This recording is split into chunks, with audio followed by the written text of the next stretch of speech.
बिना समझे भी जब तुम अपने हाथों से मेरा माथा सहलाती थी, ऐसा लगता था कि परसों से तपते रेगिस्तान पर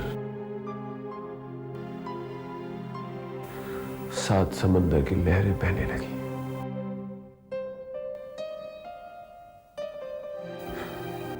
क्या बात है विशाल? मत पूछो सरिता।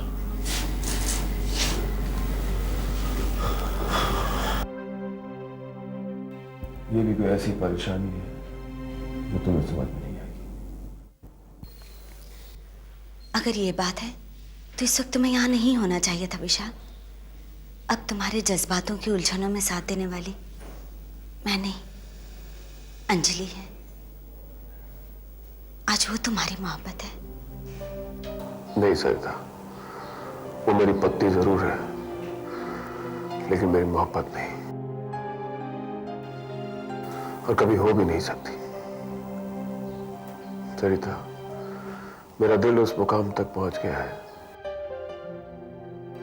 जहां सिर्फ एक वीरान खामोशी के और कुछ भी नहीं है। शायद यही मेरी परेशानी है कि मैं किसी रिश्ते को महसूस नहीं कर पा रहा हूं। यहां तक कि अपने मां के करीब भी जाता हूं तो उसके ममता का एहसास नहीं होता।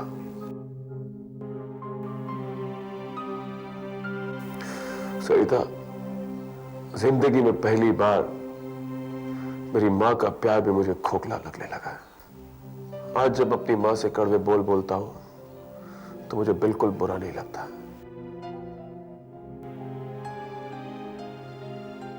मुझे कुछ नहीं समझ आ रहा है। I don't know. I just don't know what's happening to me.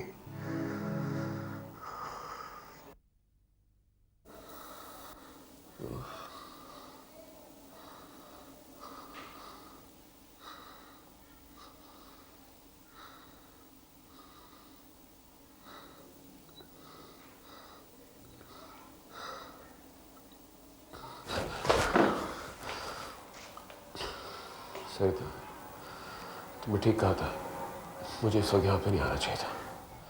Excuse me.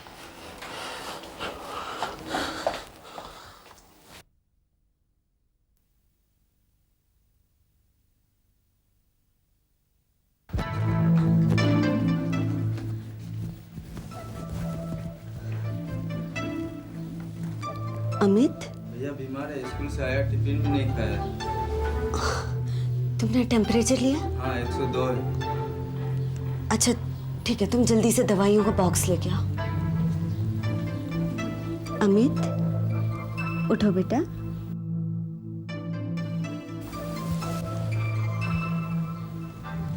कुछ खाओगे? नहीं। नहीं खाने से कैसे चलेगा? आप जब तक कुछ खाओगे नहीं, दवाई कैसे खाओगे? कुछ खा लो। चीज टोस्ट बनाओ? नहीं। नहीं, चीज टोस्ट के लिए मना कर दिया। वो तो तुमको बहुत पसंद है ना। तो पेस्ट्री मंगाओ, ब्लैक फॉरेस्ट, साथ में बर्गर यम यम। मंगाओ। नहीं।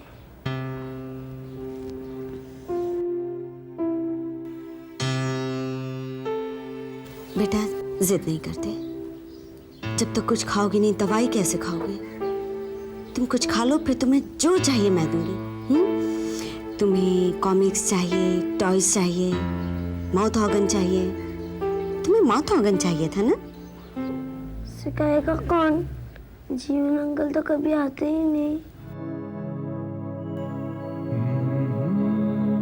तुम्हें जीवा अंकल की बहुत याद आती है। हाँ।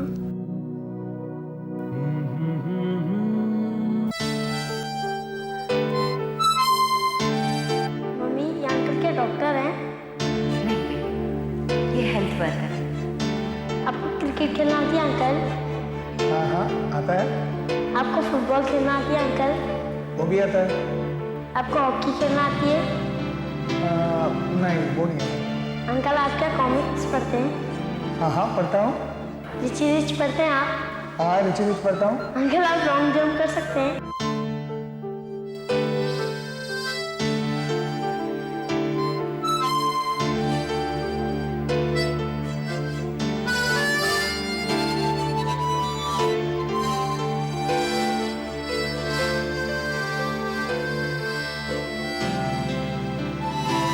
जीवा,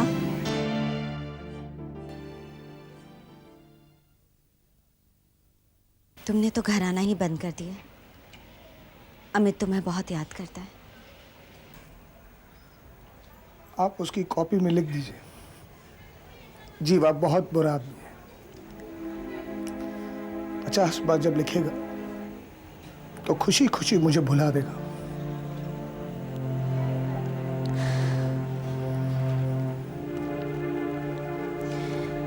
मैं जानती हूँ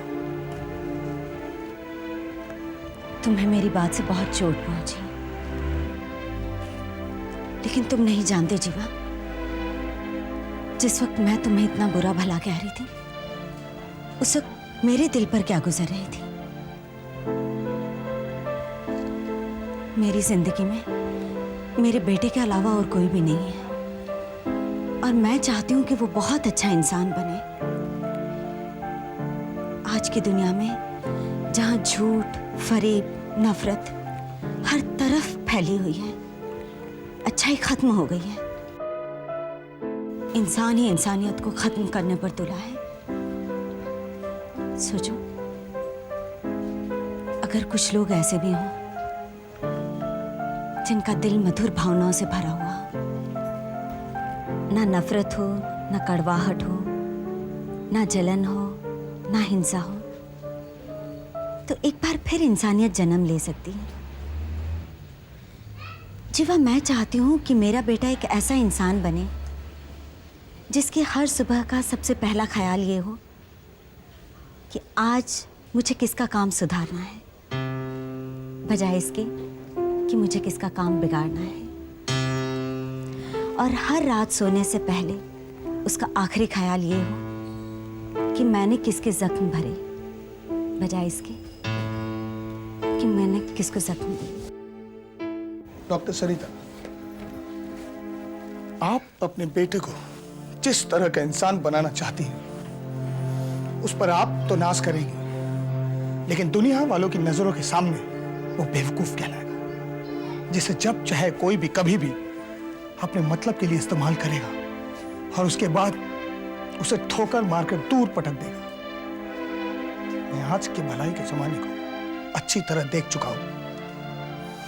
खैर, वो तो आपका बेटा है, आप जो भी चाहे उसे बना दे, मेरा क्या।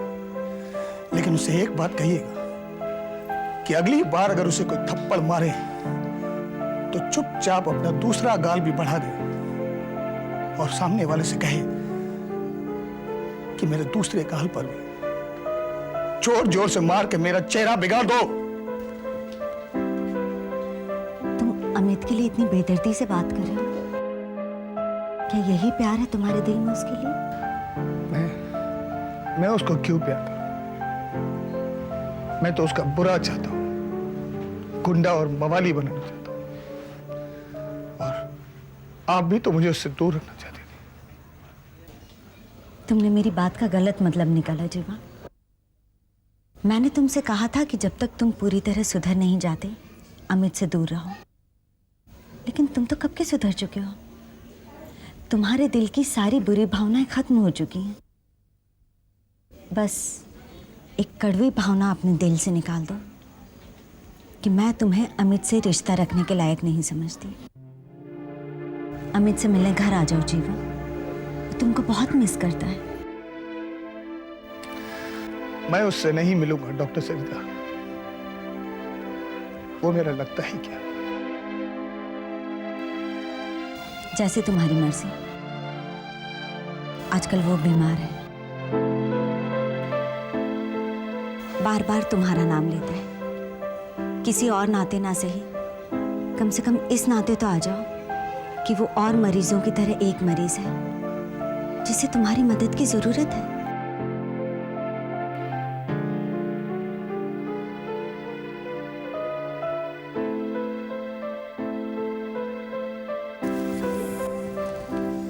देखो बेटा, कौन है? हाय बॉन्ड, अरे तू तो बिल्कुल फिट है। मैंने तो सुना था तू बहुत बीमार है। हाँ, ये लो, आज से ये तुम्हारा है।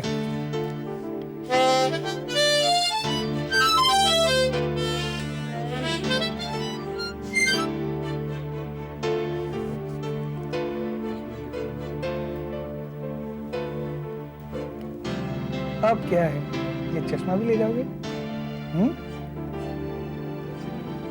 अंकल, मेरी क्लास में एक लड़का है, उसके पापा भी ऐसे चश्मा पहनते हैं।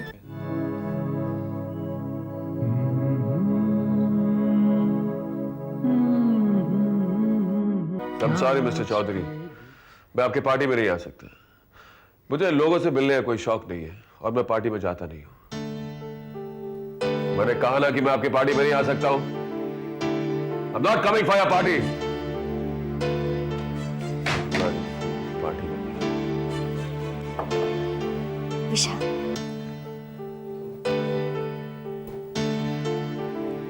तुम यहाँ?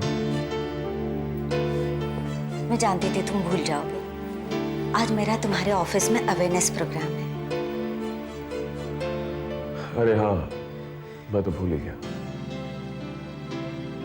कोई बात नहीं, मैंने तुम्हारे पीआरओ से बात कर ली। उन्होंने तुम्हारे कॉन्फ्रेंस रूम में सारा इंतजाम कर दिया। मैं हाफ डे डिक्लेयर कर दूंगा। तुम लंच के बाद प्रोग्राम कर सकती हो। तुम भी आओगे ना? नहीं, मैं नहीं अटेंड करूंगा क्योंकि मुझे बहुत से काम निपटाने हैं। तुम क्यों इस तरह अपने आप को अकेलेपन में बांधे रखना चाहते हो विशाल? तुम्हारी एक पत्नी है, एक माँ है। तुम उनके साथ अपना अकेलापन बांट लिया करो ना। इस तरह अपने आप को सबसे काट कर तुम अपनी जिंदगी के साथ नाइंसाफी कर रहे हो। अकेलापन कोई घड़ी नहीं है जिसे जब चाह पहन लिया और जब चाह उतार दिया। ये एक ऐसा एहसास है जिस पर किसी का बस नहीं। करोड़ों की भीड़ में भी जो अकेला है वो अकेला ही रहता है। क्या तुम आज तक अपने अकेलेपन को दूर कर पाई हो?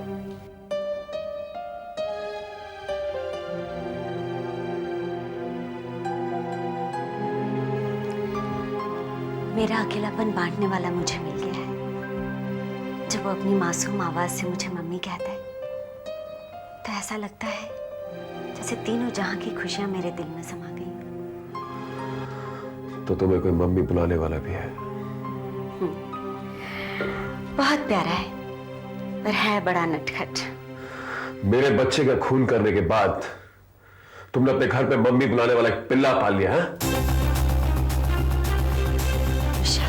क्या साबित करना चाहती हो कि डॉक्टर सरिता एक रास्ते के पिल्ले को उठाकर मां का प्यार दे रही है? जबान को लगाम दो विशाल। अमित को गाली देने से पहले इतना तो सोच लिया होता कि वो एक छोटा सा बच्चा है। अगर वो तुम्हारा बेटा होता तब भी क्या तुम उसके लिए ऐसी घटिया लफ्ज इस्तेमाल करते? खबरदार, उस कीड़े का मुकाबला मेरे बेटे के साथ किया। क्यों? ये भी तो हो सकता है कि अमित तुम्हारा ही बेटा हो। ये भी तो हो सकता है कि जिस वक्त तुमने मुझे घर से बाहर निकाला उस वक्त मैं कंसीव कर चुकी थी। क्यों मेरी आंखों में धूल झोंक रही हो तुम? मैंने तुम्हारे डॉक्टर का बयान पढ़ा था। उसने कहा कि तुमने ऑपरेशन करा लिया और तुम कभी मां नहीं बन सकती। और ये भी तुमने मेरे डॉक्टर के बयान से जाना है ना, जिसके सामने मेरे बयान की कोई कीमत ही नहीं। मैं जानती थी विशाल, अगर तुमसे मेरा कोई बेटा होता भी ना तो तुम मुझ पर यकीन नहीं करते और सारी दुनिया के सामने अपने सगे बेटे को जलील करते। जो आदमी अपनों पर विश्वास नहीं कर सकता, सच्चे प्यार की कदर नहीं कर सकता, मुझे खुशी है विशाल, अमित तुम्हारा बेटा नहीं है। तुम्हारे आंचल का सहारा लेने वाला किसी इंसान का बेटा हो भी नहीं सकता है। कोई शैतान की औलाद ही तुम्हें मम्मी बुलाएगा। बस करो, बहुत देर से तुम्हारी बकबक सुनती आ रही हूँ। अब एक बार और अमित को गाली दी ना तो मैं एक बार नहीं 1000 बार कहूंगा, वो शैतान की औलाद है, राक्षस है, बाजार की धूल है।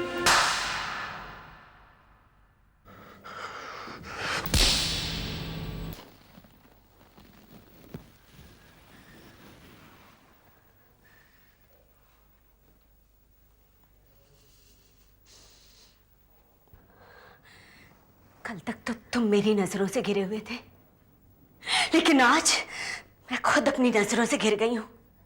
ये सोच सोचकर कि मैंने तुम्हें ऐसा देखा क्या जो तुमसे प्यार किया, तुमसे शादी की। मैं बताता तुमने मुझ में क्या देखा। मेरी दौलत, जिसके लिए तुमने मेरे बच्चे को मारा। लेकिन मेरी एक बात ध्यान से सुनना तुम, मैं तुम्हें संतान का सुख भोगने नहीं दूंगा। खबरदार विशाल, अगर तुमने मेरे अमित का बाल भी बांका किया ना, तो मुझसे बुरा कोई नहीं होगा। वैसे भी तुमसे बुरा तो इस दुनिया में कोई भी नहीं है।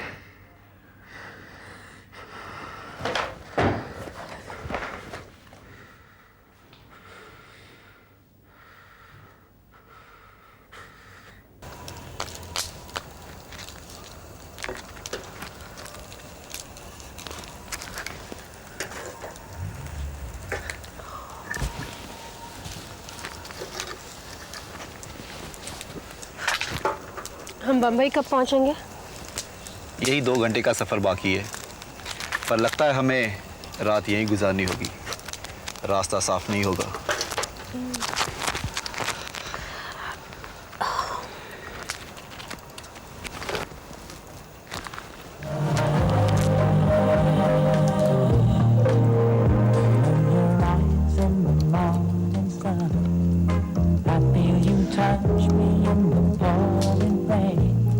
कितना अच्छा गाना है ना रियली? ये। जानते हो ये मेरा फेवरेट सॉन्ग है। रियली? पूजा को भी ये गाना बहुत पसंद है।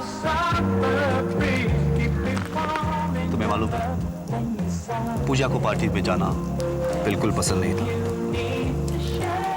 वो तन्हाई पसंद करती थी। हम जब भी मिलते थे इसी जगह पर घंटों बैठकर म्यूजिक सुनते थे, डांस करते थे। जब हम आखिरी बार मिले तो इसी जगह पर मैं पूजा का बेसब्री से इंतजार कर रहा था। नशाखोरों के चुंगल से भागकर वो मुझे यहां मिलने आने वाली थी। मैं सोच रहा था कि पूजा यहां आएगी तो मैं उसका हाथ हमेशा हमेशा के लिए मांग लूंगा। पर पूजा जब यहां आई तो दर्द से चूर उन नशाखोरों ने उसके रगों में वो जहरीला ड्रग्स भर दिया।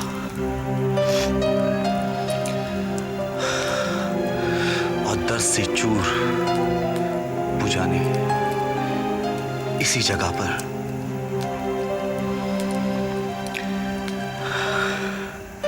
मेरे बाहों में अपना दम तोड़ दिया। तू नहीं तो ये जीवन है क्या? तू नहीं तो ये जीवन है क्या? But Amar, look at it this way. तुम कितने खुशकिस्मत हो। जब तक पूजा जिंदा थी उसे यह एहसास था कि तुम उससे बहुत मोहब्बत करते हो। कम से कम तुम अपने आप को यह तसल्ली तो दे सकते हो कि जब तक पूजा जिंदा थी तुम्हारी मोहब्बत कामयाब थी।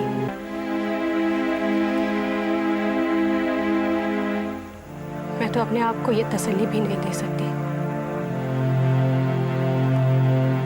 मैं विशाल को चाहती रही और उससे मुझे मिली नफरत, सिर्फ नफरत।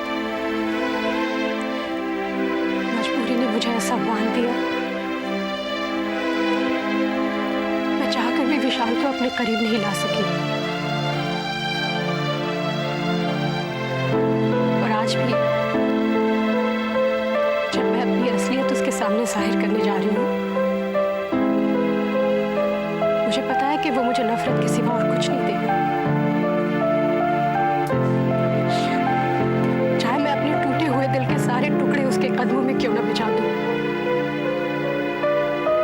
मेरी असलियत जानकर वो मुझसे सिर्फ नफरत करेगा। और क्यों ना करे, आज तक हर कदम पर मैं उससे झूठी तो बोलती आ रही हूँ। मेरी जिंदगी में अगर कोई सच्चाई है तो वो है सिर्फ मेरे मोहब्बत की नाकाम।